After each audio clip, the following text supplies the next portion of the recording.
नमस्कार साथियों, आप सभी का स्वागत है आपके अपने YouTube चैनल सरकारी गेस्ट पर। आज है 19 जून और आज 19 जून की फर्स्ट शिफ्ट का रेलवे एनटीपीसी का एग्ज़ाम ख़त्म हो चुका है। तो बात करेंगे आज एनटीपीसी में कौन कौन से क्वेश्चन और किस किस पार्ट से क्वेश्चन पूछे जा रहे हैं। तो ये सभी के सभी क्वेश्चन विद्यार्थियों के द्वारा भेजे गए हैं। तो चलिए बिना किसी देरी के साथ वीडियो को स्टार्ट करते हैं और एक्सपेक्टेड पर भी बात करेंगे कि आगे क्या क्या पूछा जा सकता है। तो चलिए बिना किसी देरी के साथ स्टार्ट करते हैं। और आगे बढ़ने से पहले आप सभी से निवेदन है, अगर आप चैनल पर नए हैं तो चैनल को सब्सक्राइब कर लीजिए। अगर वीडियो पसंद आए तो वीडियो को लाइक भी करें। चलिए जानते हैं आज कैसा क्वेश्चन पूछा गया था। क्वेश्चन पूछा गया था, विश्व सतत विकास शिखर सम्मेलन 2025 कहाँ आयोजित हुआ था।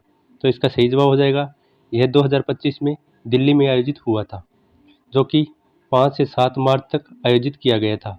यह सम्मेलन ऊर्जा और संसाधन संस्थान, जिसे TERI द्वारा निरूपित किया जाता है, प्रतिवर्ष आयोजित किया जाता है। इसका उद्देश्य सतत विकास और जलवायु समाधानों को आगे बढ़ाना है। चलिए अगले क्वेश्चन पर बात कर लेते हैं। अगला क्वेश्चन पूछा गया था, महाबलीपुरम में स्थित तट मंदिर का निर्माण किस पल्लव राजा के शासनकाल में हुआ था। तो इसका सही जवाब हो जाएगा, इसका निर्माण नरसिंहवर्मन द्वितीय के काल में हुआ था। चलिए महाबलीपुरम के बारे में बात कर लेते हैं। तो महाबलीपुरम में स्थित तट मंदिर का निर्माण नरसिंहवर्मन द्वितीय के शासनकाल में हुआ था और महाबलीपुरम, जिसे मामल्लापुरम के नाम से भी जाना जाता है, 7वीं और 8वीं शताब्दी में इसे कोरोमंडल तट पर चट्टानों से तराशे गए मंदिरों के समूह के रूप में प्रसिद्ध था यह मंदिर। आगे बात कर लेते हैं। साथ में था, तट मंदिर एक संरचनात्मक मंदिर है जो दक्षिण भारत में सबसे पुराने मंदिरों में से एक है। यह महाबलीपुरम, जो कि यूनेस्को विश्व धरोहर स्थल का एक हिस्सा है। नरसिंह द्वितीय, जिसे राज सिंह के नाम से भी जाना जाता है। चलिए आगे बात कर लेते हैं अगले क्वेश्चन पर। अगला क्वेश्चन पूछा गया था, 1857 के स्वतंत्रता संग्राम में किसने भाग नहीं लिया था। तो इसका सही जवाब हो जाएगा, आर्यभट्ट ने स्वतंत्रता संग्राम में भाग नहीं लिया था, क्योंकि आर्यभट्ट एक प्राचीन भारतीय गणितज्ञ और खगोल शास्त्री थे, जिनका जन्म 476 ईस्वी में हुआ था, जबकि 1857 का विद्रोह 19वीं शताब्दी में हुआ था। आगे बात कर लेते हैं 1857 की क्रांति के में शामिल होने वाले स्वतंत्रता सेनानियों पर। इनमें मंगल पांडे ने भाग लिया था, रानी लक्ष्मीबाई ने भाग लिया था, बहादुर शाह जफर ने भाग लिया था और बेगम हजरत महल ने भी स्वतंत्रता संग्राम में भाग लिया था। चलिए आगे बात कर लेते हैं। अगला क्वेश्चन पूछा गया था, माउंट मकाऊ की सबसे ऊंची चोटी कौन सी है। तो इसका सही जवाब हो जाएगा, माउंट मकाऊ की सबसे ऊंची चोटी है, जिसकी ऊंचाई की बात करें तो 8,485 मीटर इसकी ऊंचाई है और जो कि 27,838 फीट होती है। यह दुनिया का 5वां सबसे ऊंचा पर्वत है और यह नेपाल और चीन की सीमा पर स्थित है। चलिए आगे बात कर लेते हैं अगले क्वेश्चन पर। अगला क्वेश्चन पूछा गया था, महिला T20 विश्व कप 2024 का खिताब किसने जीता है। तो इसका सही जवाब हो जाएगा, न्यूजीलैंड ने महिला T20 विश्व कप 2024 का खिताब जीता है। न्यूजीलैंड ने फाइनल में दक्षिण अफ्रीका को हराकर यह खिताब अपने नाम किया है। यह न्यूजीलैंड का किसी भी प्रारूप में पहला क्रिकेट विश्व कप था। चलिए आगे बात करते हैं। अगला क्वेश्चन पूछा गया था, हड़प्पा में गढ़ का मुख्य उद्देश्य क्या था। तो इसका मुख्य उद्देश्य की बात करें तो रक्षा और सुरक्षा इसका मुख्य उद्देश्य था। यह शहर का सबसे ऊंचाई पर रहते थे और मजबूत हिस्सा था, जहां संभवतः महत्वपूर्ण संरचनाएं दी थी, जैसे स्नानागार, अन्न भंडार इसमें स्थित थे। चलिए अगले क्वेश्चन पर बात करते हैं। अगला क्वेश्चन पूछा गया था कि थार मरुस्थल डैश डैश पर्वतमाला रेंज के उत्तर पश्चिम में स्थित है।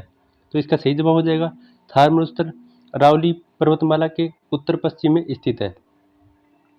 चलिए अरावली पर्वतमाला पर बात कर लेते हैं। अरावली श्रृंखला एक पहाड़ भारतीय उपमहाद्वीप के उत्तर पश्चिम क्षेत्र में स्थित सीमा है। थार मरुस्थल अरावली श्रृंखला के उत्तर पश्चिम में स्थित है, अरावली से घिरा हुआ है और ग्रेट सीमा त्रुटि पूर्व में थार रेगिस्तान और पश्चिम में उत्तर में भारत जलोढ़ से घिरी हुई है। चलिए आगे बात कर लेते हैं अगले क्वेश्चन पर। अगला क्वेश्चन पूछा गया था, आदिवासी लोगों कौन सी खेती करते हैं, यानी आदिवासी लोग किस प्रकार की खेती करते हैं। तो आदिवासी लोग मुख्य रूप से दो प्रकार की कृषि करते हैं, एक स्थानांतरित कृषि और दूसरी स्थायी कृषि। स्थानांतरित कृषि में जिसे झूम खेती भी कहते हैं, और स्थायी कृषि वे जंगलों को काटकर और जलाकर भूमि को साफ करते हैं और फिर उस पर खेती करते हैं। तो दो प्रकार की कृषि आदिवासी लोग करते हैं।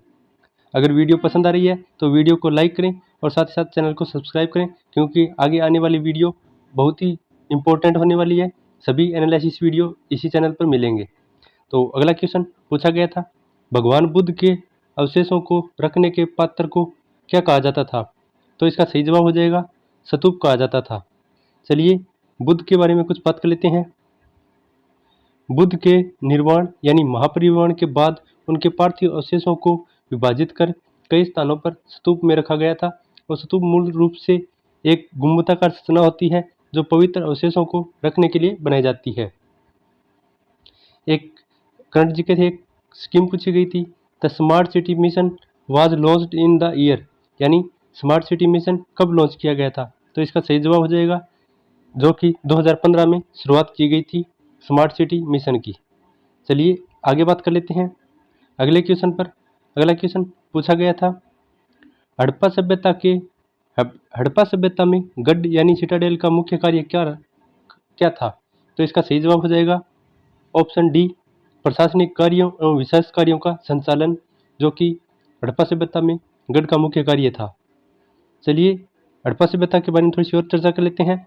हड़प्पा सभ्यता में गढ़ ऊंचे स्थान पर स्थित होता था, जहां से संभवतः प्रशासनिक कार्यों के लिए किए जाते थे और महत्वपूर्ण समारोह, भंडारण तथा संगठनात्मक कार्य संपन्न होते थे। यह आम जनता के आवासीय क्षेत्रों से अलग और ऊंचा होता था। आगे एक क्वेश्चन पूछा गया था कि निम्नलिखित में से कौन सा युग्म सही ढंग से सुसंगत है। तो इसका सही जवाब हो जाएगा ऑप्शन ए HF, जो कि स्ट्रॉन्ग एसिड है। चलिए HF के बारे में बात कर लेते हैं।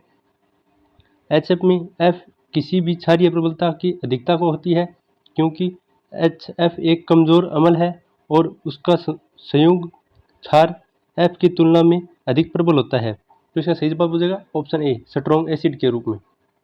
चलिए आगे बात कर लेते हैं अगले क्वेश्चन पर। पूछा गया था, जब प्रधानमंत्री मुख्यमंत्री को फंड देता है तो यह कौन से फंड से देता है। तो यह आमतौर पर प्रधानमंत्री राष्ट्र कोष या PM केयर फंड से संबंधित होता है। यह फंड विभिन्न आपातकालीन स्थितियों में, जैसे आपदा, महामारी, प्राकृतिक आपदाओं से निपटने के लिए उपयोग किए जाते हैं। मुख्यमंत्री इन फंडों का उपयोग अपने राज्य में राहत और पुनर्वास कार्यों के लिए करते हैं, जो कि प्रधानमंत्री के द्वारा मुख्यमंत्री को दिया जाता है। आगे खेल से संबंधित क्वेश्चन पूछा गया था कि कबड्डी में कितने खिलाड़ी होते हैं। तो प्रत्येक टीम में 7 खिलाड़ी होते हैं और प्रत्येक टीम में 7 खिलाड़ी मैदान पर होते हैं और इसके अतिरिक्त 5 खिलाड़ी बेंच पर आरक्षित होते हैं, जिन्हें जरूरत पड़ने पर बदला जा सकता है। तो यह थे आज के एनालिसिस के और जो फर्स्ट शिफ्ट में पूछे गए थे क्वेश्चन। तो उम्मीद है आपको वीडियो पसंद आया है। नेक्स्ट वीडियो भी जल्दी अपलोड कर दी जाएगी सेकंड शिफ्ट की, तो तब तक हमारे चैनल के साथ बने रहें। अगर आपका भी कोई क्वेश्चन है तो कमेंट में बता सकते हैं, और आगे आने वाले सभी विद्यार्थियों के लिए निवेदन है कि चैनल लिंक में कमेंट में दिया हुआ है, वहाँ पर जाकर जो भी क्वेश्चन पूछे गए हैं उनका बता सकते हैं कि कैसे कैसे क्वेश्चन पूछे जा रहे हैं। तो मिलते हैं एक नई वीडियो के साथ, तब तक के लिए धन्यवाद।